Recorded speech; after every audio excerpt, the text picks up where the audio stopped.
This Week in Gaming with Naomi Kyle. Hello there, I'm Naomi Kyle and welcome back to This Week in Gaming.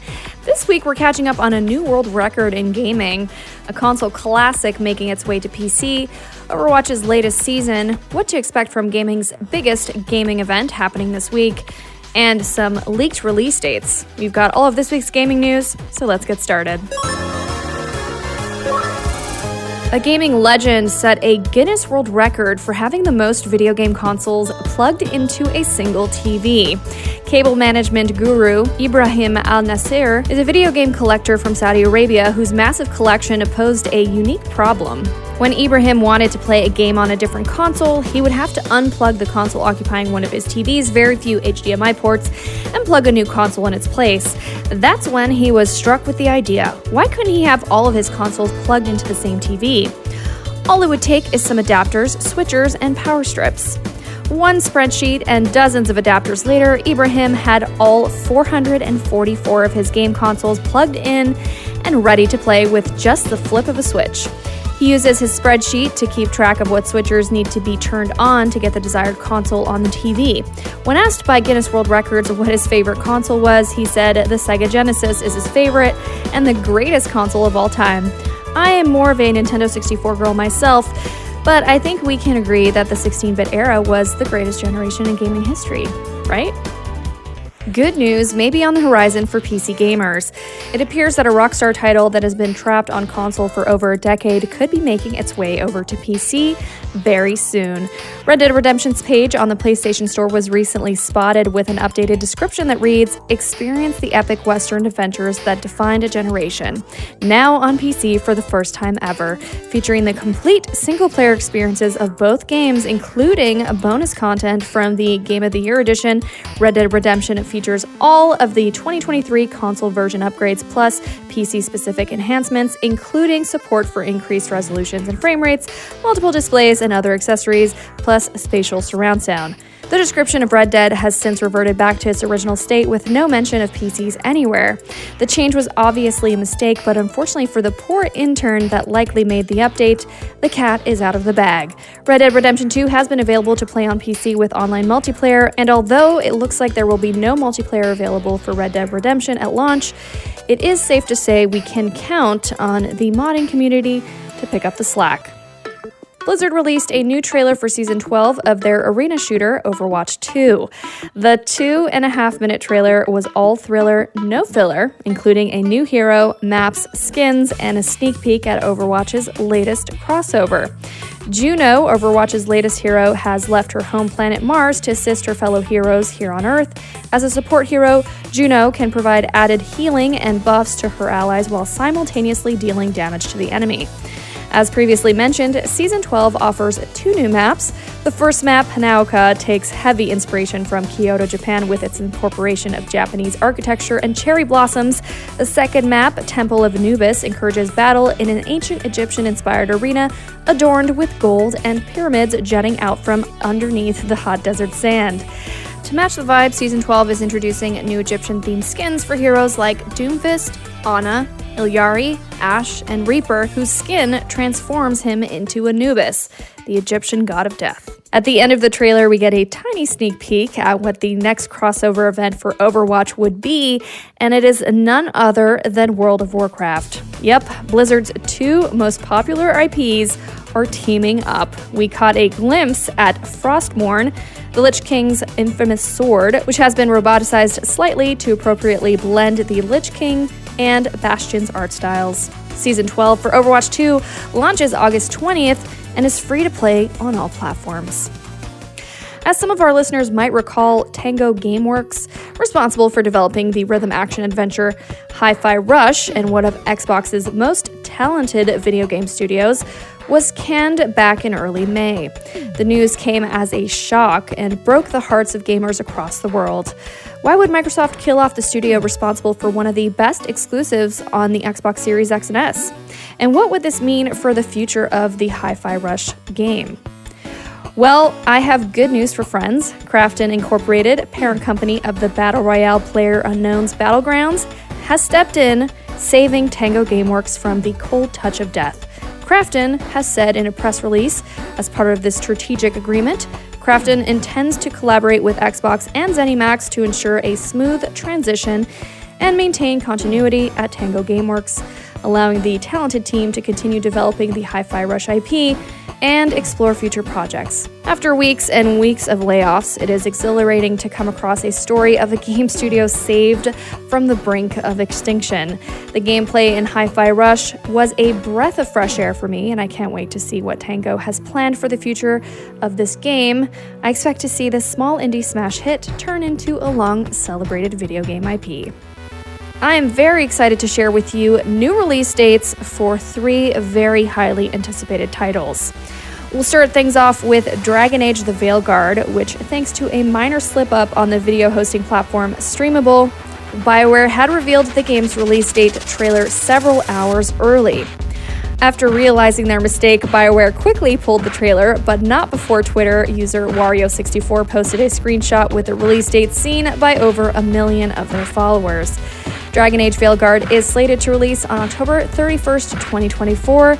Pre-orders for the game are available now from participating retailers. Our next release date slip-up is largely unconfirmed and comes from a relatively unknown retailer for another large title. Online retailer Shop2 had Marvel vs. Capcom Fighting Collection listed on their website with a release date of November 22nd, 2024. The site has since revised the listing and changed the release date for Marvel vs. Capcom to TBD. If the slip-up is to be believed, that would put Marvel vs. Capcom Fighting Collection releasing right in the middle of the holiday season. The third and final release date concerns Kingdom Come's long-awaited sequel, Kingdom Come Deliverance 2. Kingdom Come 2's release date, like the others, was leaked before the game's publisher, Deep Silver, could get ahead of it. Only this time, the release dates were leaked online by Best Buy, who listed the game on their website with a scheduled release date of February 11th, 2025. And while that's great for leaked release dates, I expect to have more news from new titles coming soon, as this week, Gamescom 2024 kicks off. Starting tomorrow, August 20th until August 25th in Cologne, Germany. It's gaming's biggest event of the year with upwards of 200,000 attendees every year, and this year is set to be no different. Expect live streams featuring major titles like Diablo 4, Avowed, and Age of Mythology Retold, and an exciting new 4D VR experience for World of Warcraft fans. And a major point of interest at this year's Gamescom is the potential reveal of a new entry in the Dying Light series, which Jeff Keighley, the host of the opening night ceremony for Gamescom this year, teased with a cryptic video titled The Beast. Fans have speculated that this might be linked to a newly registered trademark for Dying Light, The Beast. Now, will it be a DLC, expansion, or a full-fledged sequel? We'll have to wait and see. The reveal is expected during the opening night live event taking place tomorrow. Aside from the rumored Dying Light reveal, Opening Night Live is set to showcase several major titles including Call of Duty Black Ops 6, Civilization 7, and Monster Hunter Wilds, though some highly anticipated games like Hollow Knight Silksong have been confirmed to not be making an appearance. We'll be taking a deeper dive on our hopes for Gamescom with my guest this week, Victor Lucas, a little later on in the show, so stay tuned. Now let's go over the video games releasing this week. Games out this week. On August 20th, based on the Chinese novel Journey to the West, Black Myth Wukong makes its debut on PS5 and PC. Dustborn, a cel-shaded action-adventure game, releases on PS4, PS5, PC, Xbox One, and Xbox Series X and S.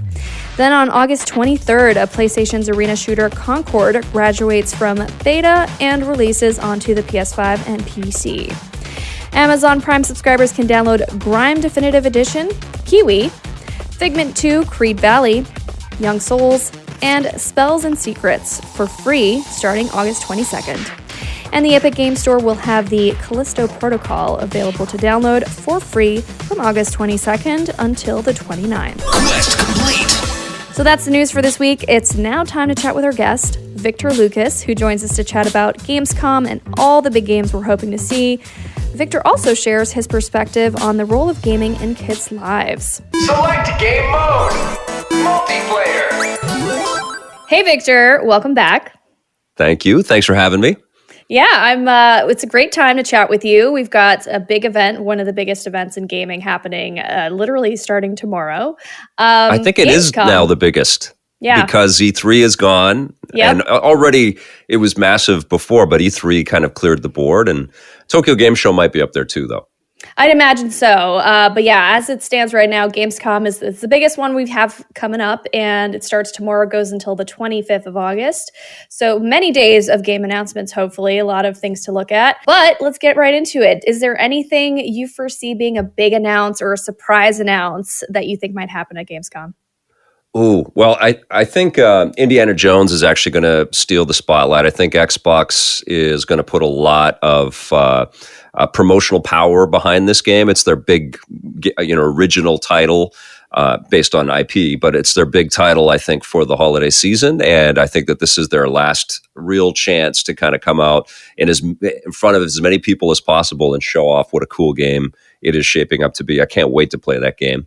But I've been reading some speculation, some rumors. Jeff's been pretty cagey. Jeff Keighley, who runs the show, has been pretty cagey. He always has world premieres. He's famous for those. But he's not hinting tons of them. So I think this is a show more about underlining what we know is coming for the rest of the year. Call of Duty is going to be there. Indiana Jones is going to be there. Several other titles. The Batman Arkham VR game is going to be there, which I also can't wait to play. But one thing that I have seen percolating, and I really hope it's true, is Motive, who worked on Star Wars Squadrons, is working on an Iron Man game. And they also worked on the Dead Space remake, and they did an excellent job with that game. And they also, part of the mechanics of playing in Dead Space is you kind of feel like Iron Man because you have that cool suit and you get to fly around in zero gravity.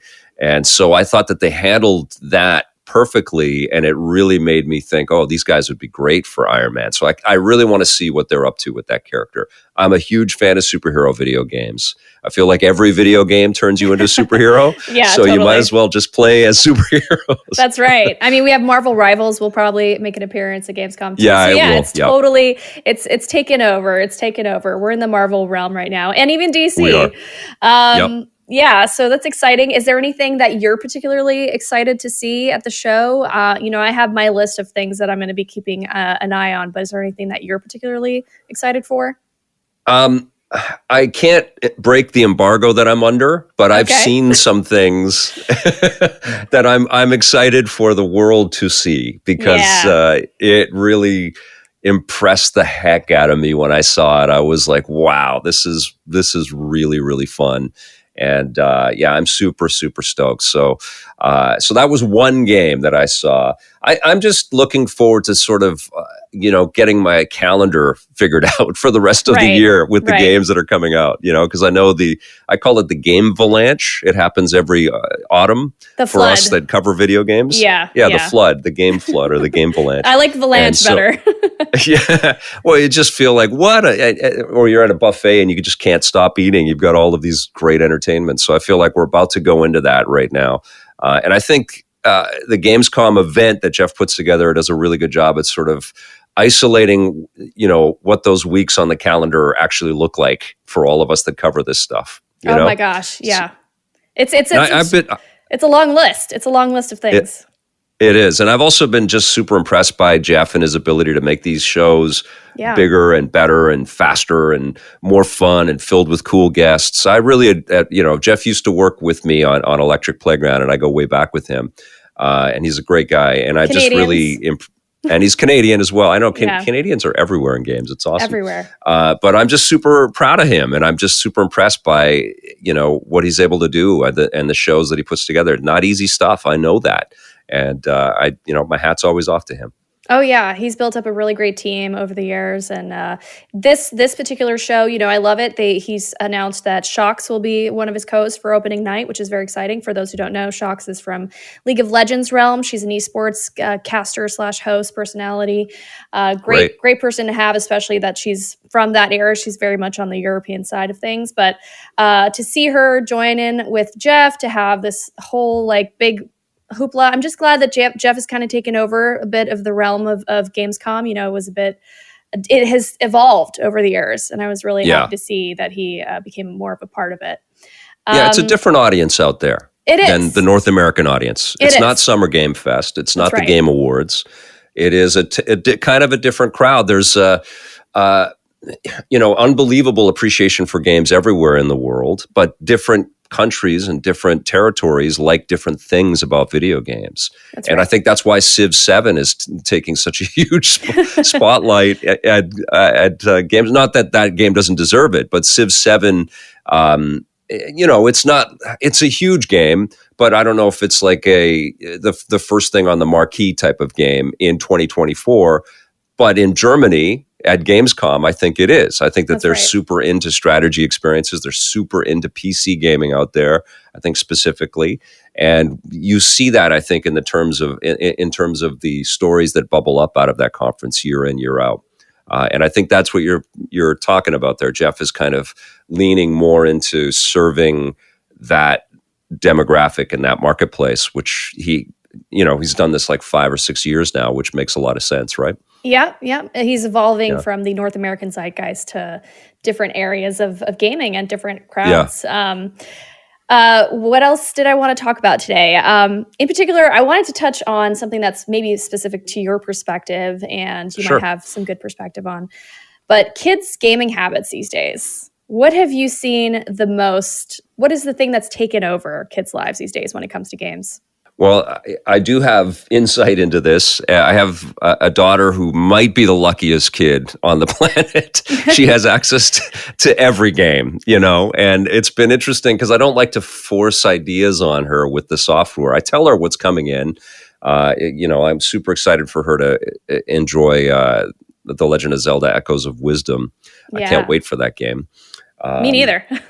Yeah, I mean, and I can't wait to see what she thinks of it too, because she's been asking to play as Zelda for a long time. But what I've seen is that she, as a player, likes to spend more time kind of in the social aspect of things. So she really likes to play Roblox. She really likes to go and play with her friends and get online and experiment and stuff. That's tapered off quite a bit over the last year or so. So she might be growing out of it. But she also, likes to dabble with, she's on the iPad. The iPad is her main sort of communication device, her main platform. We're not getting her a phone for a long time.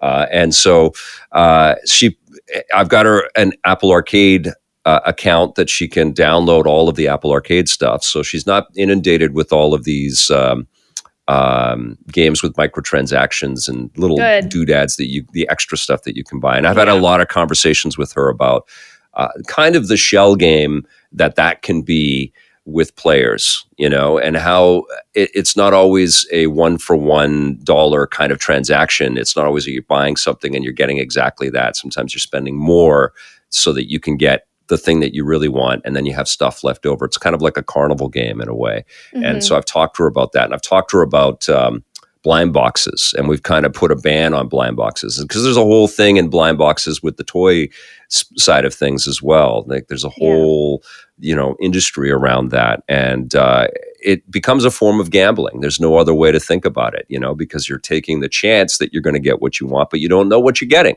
And so you just keep trying and you keep trying. And I hate that is a part of some games these days. And so I'm really averse to it. I don't really talk about it in an electric playground. And I've had long conversations with my daughter about that. So she does come up and say, can we download that? And then we'll look through, in-app purchases and is the thing tracking you and all of that stuff. And I turn her down all the time on all that stuff. And she's cognizant of that. So she's got an awareness of that and a sensitivity to it, which I greatly appreciate and stuff. I think that's important. So, as a parent, that's an important thing to do for a child, to really, guide them through and navigate that world of, there's so much that they could potentially be exposed to. So I think it's important. And also, would you say that gaming helped cultivate her creativity in that way? Like, would you say that that's the good aspect? Like, when it comes to games, what makes it such a good hobby for kids, would you say? That's a great question. Well, being my kid, there was no choice for her than to be surrounded by games. She was born the same week that the Vita came out. Yeah. And so I don't know. I feel like people are just growing up with them as just part of their experience every day. It is a part of how they touch the world every day, just like listening to music or going to a movie or watching a sporting event or whatever. Games are just part of that diet every day. And I think it's as important as any other creative medium that people endeavor to create for us. And it's worthy of examination. It's worthy of respect, and it's worthy of sharing. But I think parents should just try their best to kind of keep up with it all and make games part of that shared experience with their kids. And then, one day, like with our family, I play Mario Kart with my wife and my daughter all the time, and they both can kick my butt at any given time. And so it's a really competitive Mario Kart household, which I love. It's a great way to bond and to socialize. And you said it all beautifully, by the way, that, it is a thing. It's a shared experience, and it's something that we should just include and have be a part of, our creative life. It's the element of video game bringing people together is just a really great thing. And I think it's important for us to keep it alive and well. Absolutely. Well, look at what Gamescom is, right? It's a distillation of that whole idea. 200,000 people are going to be geeking out even together. Even more people viewing and watching and listening and listening to content around it. So it's a big event. Great way to bring it back, by the way, to bring it full circle. Well, thank you as always. It's so great having you on the show, Victor. I'm just always so happy to have you in the show because you have such great insight and things to say about the gaming space and great perspective. So thank you for sharing, especially the beautiful story about your daughter and what you guys have built together as two gamers in a household, enjoying even with your wife, Thank you so much. Take care. Talk to you soon. Victor Lucas is the host and founder of the Electric Playground. You can follow him on Twitter at Victor_Lucas. Flawless victory! Continue! And that's This Week in Gaming. I'm your host, Naomi Kyle, and I had such a blast bringing you the news this week. Thank you so much for listening. Shout out to my co-writer, Josh Seaman, for helping put together this awesome show every week. Don't forget to let me know what you're playing and what you think of these stories by tagging me at Naomi Kyle on social. And from all of us here at This Week in Gaming, we wish you an awesome gaming-filled week. And we'll see you again, same time, same place. Thanks for listening. This Week in Gaming is an iHeartRadio Canada podcast. Subscribe to this podcast on iHeartRadio or wherever you get your podcasts. Download the iHeartRadio app for more podcasts just like these.